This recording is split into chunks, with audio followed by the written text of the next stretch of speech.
अस्सलामुअलैकुम स्टूडेंट्स, उम्मीद है कि आप सब खैरियत से होंगे। आज हम लोग बात करेंगे ट्रांसपोज ऑफ मैट्रिक्स और उससे रिलेटेड दो टाइप ऑफ मैट्रिक्स के बारे में और फर्दर कुछ और टाइप ऑफ मैट्रिसेस के बारे में। तो सबसे पहले बात करते हैं टाइम को वेस्ट किए बगैर ट्रांसपोज ऑफ मैट्रिक्स के मुतालिक।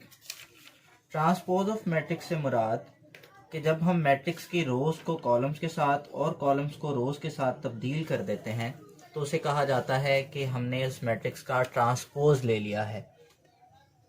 अगर हम लोग ट्रांसपोज ऑफ मैट्रिक्स की बात करें, ये हमारे पास फॉर एग्जांपल एक मैट्रिक्स है -2 3 7 और -4।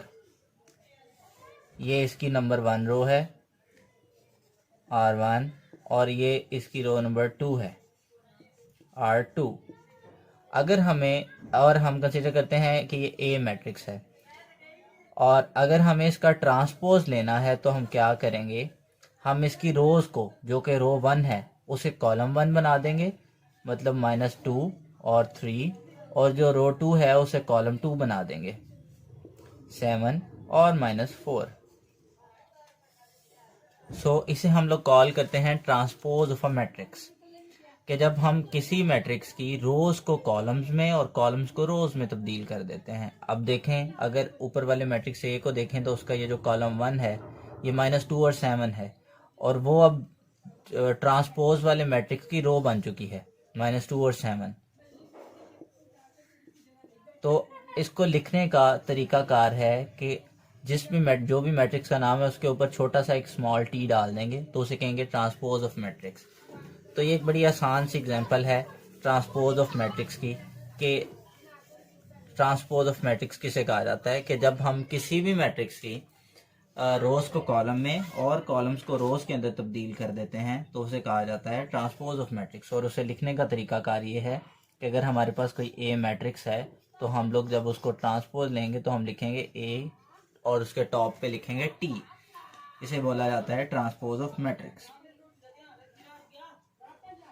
अब अगर हम लोग किसी सिमेट्रिकल मैट्रिक्स की बात करें, सिमेट्रिक मैट्रिक्स, तो सिमेट्रिक मैट्रिक्स क्या होता है कि ऐसा स्क्वायर मैट्रिक्स जिसका ट्रांसपोज जो है वो उसी एग्जैक्ट मैट्रिक्स के इक्वल हो जाए तो उसे हम लोग क्या कॉल करेंगे, सिमेट्रिकल मैट्रिक्स या सिमेट्रिक मैट्रिक्स।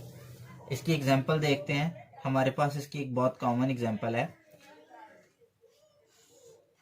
ए हमारे पास एक मैट्रिक्स है 1 0 0 1। अब हमने इसका ट्रांसपोज लेना है। ट्रांसपोज लेते हैं तो ये रो नंबर 1 है, इसको कॉलम नंबर 1 लिखेंगे यहाँ पे 1 और 0 1 और 0, और ये रो 2 है, इसको कॉलम 2 लिखेंगे नीचे वाले ट्रांसपोज वाले मैट्रिक्स में, तो 0 और 1। तो देखें कि जो ओरिजिनल मैट्रिक्स है उसका ट्रांसपोज भी वही है जो कि ओरिजिनल मैट्रिक्स है। तो जब ओरिजिनल मैट्रिक्स और ट्रांसपोज दोनों एक जैसे हो जाएं, दोनों इक्वल दिखें, दोनों बराबर दिखें, दोनों एक ही जैसे दिखें, तो ऐसे मैट्रिक्स को हम लोग कॉल करते हैं कि ये एक सिमेट्रिक मैट्रिक्स है। ठीक है। अब हम बात करते हैं स्क्यू सिमेट्रिक मैट्रिक्स की, कि स्क्यू सिमेट्रिक मैट्रिक्स हम लोग किसे कहते हैं। हम लोग किसी भी मैट्रिक्स को तब स्क्यू सिमेट्रिक मैट्रिक्स बोलेंगे जब हम उस मैट्रिक का ट्रांसपोज लेंगे तो वो ओरिजिनल मैट्रिक्स के इक्वल नहीं आएगा। ओरिजिनल मैट्रिक्स के इक्वल आएगा तो क्या आएगा, सिमेट्रिकल मैट्रिक्स होगा। बल्कि वो क्या आएगा, उसकी वैल्यू किसके इक्वल आनी चाहिए, नेगेटिव ऑफ ओरिजिनल मैट्रिक्स, के ओरिजिनल मैट्रिक्स का नेगेटिव फॉर्म हो। ठीक है। तो तब हम उसे बोलेंगे कि ये एक स्क्यू सिमेट्रिक मैट्रिक्स है। अब मैं आपको इसकी एग्जांपल के साथ साबित करके देता हूँ। एग्जांपल के साथ मैं आपको इसको समझाता हूँ कि स्क्यू सिमेट्रिक मैट्रिक्स किसे कहा जाता है। तो हम लोग एक एग्जांपल लेते हैं। अभी मैं एक मैट्रिक्स लिखूंगा। फॉर एग्जांपल उस मैट्रिक्स का नाम हम लोगों ने लिख दिया ए। 0 2 3 -2 0 1 -3 -1 और 0। अब हमारे पास ये एक मैट्रिक्स है। अब इस मैट्रिक्स का हम लोग ट्रांसपोज लेते हैं।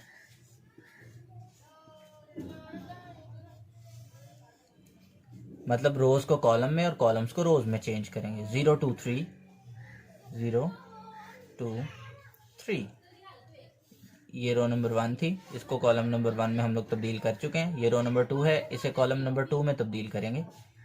-2 0 1। अब ये रो नंबर 3 है, इसको कॉलम नंबर 3 में तब्दील करेंगे। -3 -1 और 0।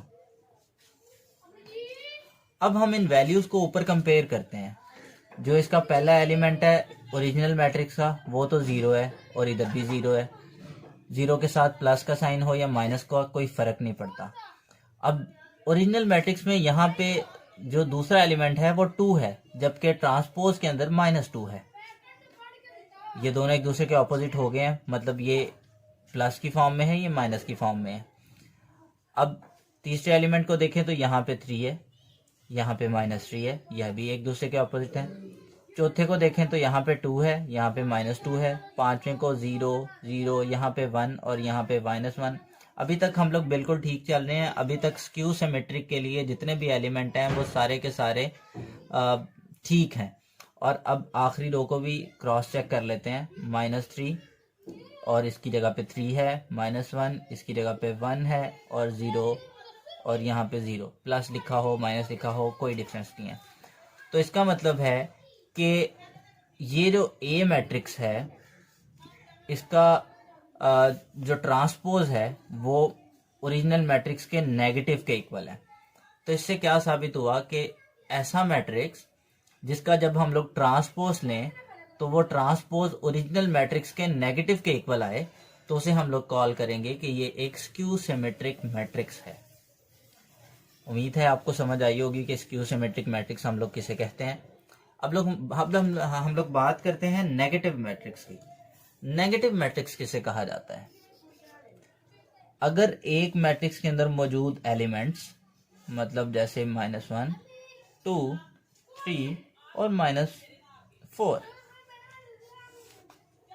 अब इसका नेगेटिव अगर हमने देखना है तो इसका नेगेटिव ये होगा कि इधर भी a से नेगेटिव को मल्टीप्लाई कर देंगे और इधर भी अंदर भी हर एक एलिमेंट्स के साथ नेगेटिव को मल्टीप्लाई कर देंगे।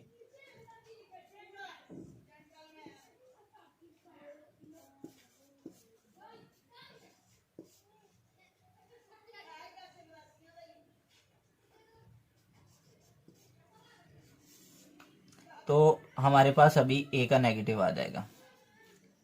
ये +1 हो गया, ये -3 हो गया, ये -2 हो गया और ये +4 हो गया। तो ये -a हो गया। अगर आप ये स्टेप स्किप करना चाहते हैं तो आप स्किप भी कर सकते हैं और सिंपल लिख सकते हैं कि -1 का ऑपोजिट होता है +1, 2 का ऑपोजिट होता है -2, -4 का ऑपोजिट होता है +4, 3 का ऑपोजिट होता है -3। तो a का नेगेटिव क्या होएगा? ऑपोजिट फॉर्म उसकी प्लस माइनस के सेंस में, कि उसे हम लोग उसका नेगेटिव बोलेंगे। ठीक है, तो ये हमारे पास एक नेगेटिव मैट्रिक्स की एग्जांपल होगी। अब हम लोग बात करते हैं डायगोनल मैट्रिक्स की। डायगोनल मैट्रिक्स की अगर हम लोग बात करें तो ऐसा मैट्रिक्स जिसकी जो डायगोनल वैल्यूज हैं 0 1 3 2 4 5 3 7 8, ये इसका क्या है? डायगोनल है। तो इस डायगोनल के ऊपर आने वाली जो वैल्यूज हैं, अगर उनमें से कोई एक वैल्यू भी नॉन जीरो होगी, मतलब अगर डायगोनल के ऊपर तीनों वैल्यूज 0 हैं तो फिर तो उसे हम लोग डायगोनल मैट्रिक्स कॉल नहीं करेंगे।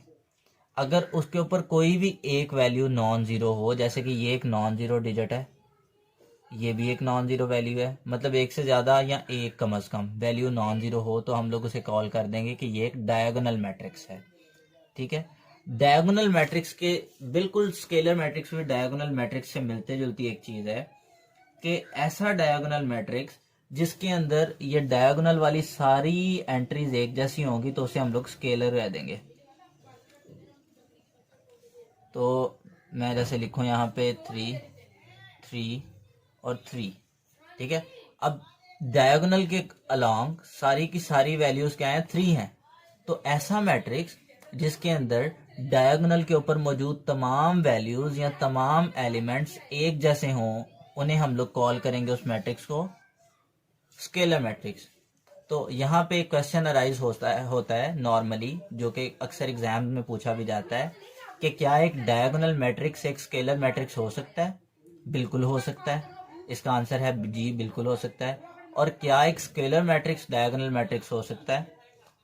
ये ज़रूरी नहीं है, ये होना ज़रूरी नहीं है, क्योंकि अगर हमारे पास डायगोनल के अक्रॉस सारी वैल्यूज सेम हो, लाइक 0, 0 और 0, ये तीनों वैल्यूज सेम है, लेकिन हमारे पास ये एक स्केलर मैट्रिक्स तो है पर ये एक डायगोनल मैट्रिक्स नहीं है, क्योंकि डायगोनल मैट्रिक्स की डेफिनेशन में हमने ये सीखा कि डायगोनल के अक्रॉस कम से कम एक वैल्यू नॉन जीरो होनी चाहिए, तब हम उसे डायगोनल मैट्रिक्स कहेंगे।